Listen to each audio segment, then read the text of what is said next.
Chapter 3, Number 13. A tennis ball is struck such that it leaves the racket horizontally with a speed of 28 meters per second.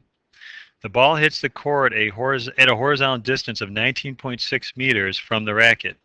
What is the height of the tennis ball when it leaves the racket? And that's where my delta y equals question mark. So I'm given x variables and I want to solve for a delta y thing.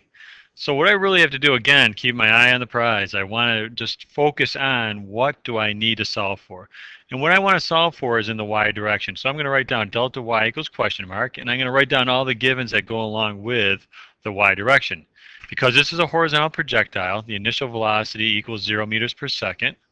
We know that in any projectile, the acceleration is negative 10 meters per second squared. But I don't know any other information.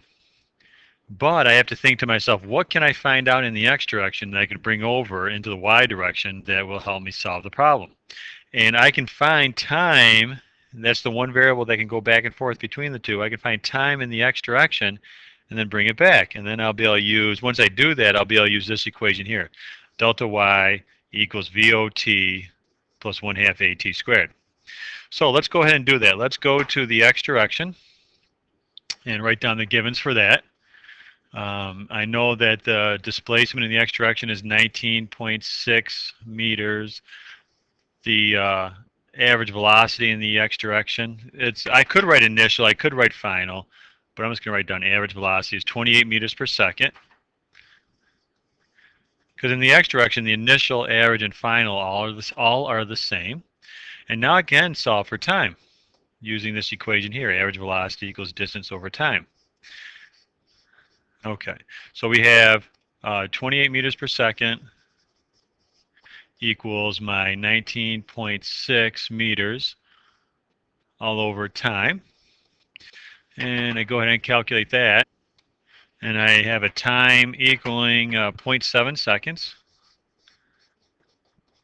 So now I'm going to use this in my y direction information.